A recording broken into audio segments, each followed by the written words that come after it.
യേശുവിൽ ഏറ്റവും പ്രിയപ്പെട്ട സിറോ മലബാർ സഭാംഗങ്ങളെ, മറിയത്തിൻ്റെ മിഴികളിൽ നമുക്ക് ഈശോയെ കാണാം. ഇത് ജോൺ പോൾ രണ്ടാമൻ്റെ വാക്കാണ്. നമ്മൾ തീക്കനൽ നോക്കിയിരുന്നാൽ തീക്കനൽ നമ്മുടെ കണ്ണിനെ ചമപ്പിക്കും. നമ്മുടെ കണ്ണ് തീക്കനൽ പോലെ ഇരിക്കും. നമ്മളെ കാണുന്നവർ പറയും, നിന്റെ കണ്ണെന്താ ഇങ്ങനെ ചെമന്ന് തുടുത്തിരിക്കുന്നത്? നമ്മൾ പറയും, ഞാൻ തീക്കനൽ നോക്കിയിരുന്നു.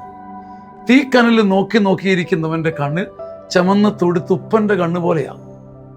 ജോൺ പോൾ പറയുക, മിശിഹായെ തന്നെ രാപകൽ നോക്കിയിരുന്ന കാലിത്തൊഴുത്ത് മുതൽ കാൽവരി വരെ മറിയത്തിൻ്റെ മിഴികൾ ഈശോയിൽ തന്നെയായിരുന്നു.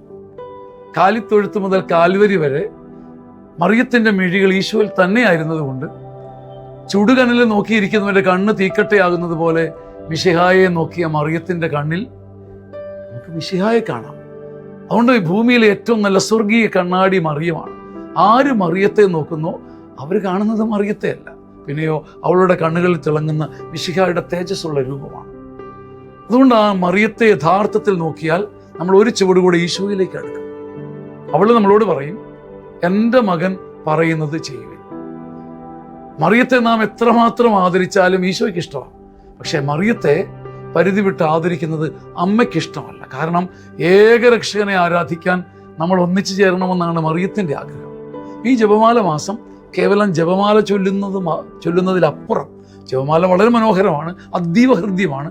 പക്ഷേ മറിയത്തിൻ്റെ മിഴികളിലൂടെ ഈശോയെ ധ്യാനിക്കാൻ, ദൈവിക രഹസ്യങ്ങൾ ജപമണി വഴിത്താരകളിലൂടെ ധ്യാനിക്കാൻ ഒരു സ്വർഗീയ കൊതി വരട്ടെ.